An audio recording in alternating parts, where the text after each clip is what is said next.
عليكم ورحمته لكنتم من الخاسرين۔ جو لوگ مسلمان ہیں یا یہودی یا عیسائی یا ستارہ پرست، یعنی کوئی شخص کسی قوم و مذہب کا ہو،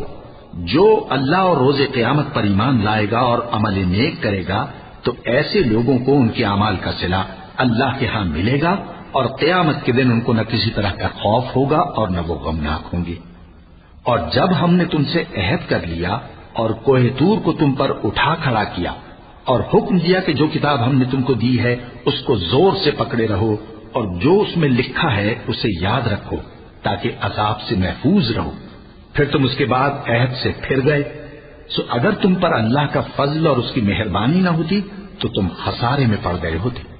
وَلَقَدْ عَلِمْتُمُ الَّذِينَ اعْتَدَوْا مِنكُمْ فِي السَّبْتِ فَقُلْنَا لَهُمْ كُونُوا قِرَدَةً خَاسِئِينَ فَجَعَلْنَاهَا نَكَالًا لِمَا بَيْنَ يَدَيْهَا وَمَا خَلْفَهَا وَمَوْعِظَةً لِلْمُتَّقِينَ۔ وَإِذْ قَالَ مُوسَى لِقَوْمِهِ إِنَّ اللَّهَ يَأْمُرُكُمْ أَن تَذْبَحُوا بَقَرَةً قالوا أتتخذنا هزوا قال أعوذ بالله أن أكون من الجاهلين۔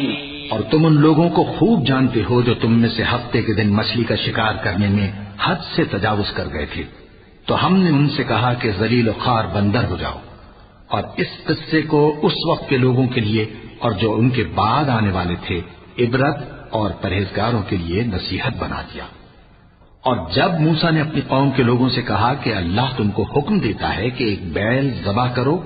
وہ بولے کیا تم ہم سے ہنسی کرتے ہو؟ موسیٰ نے کہا کہ میں اللہ کی پناہ مانگتا ہوں کہ نادان بنوں۔ قالوا ادع لنا ربك يبين لنا ما هي قال إنه يقول إنها بقرة لا فارض ولا بكر عوان بين ذلك فافعلوا ما تؤمرون۔ قالوا ادع لنا ربك يبين لنا ما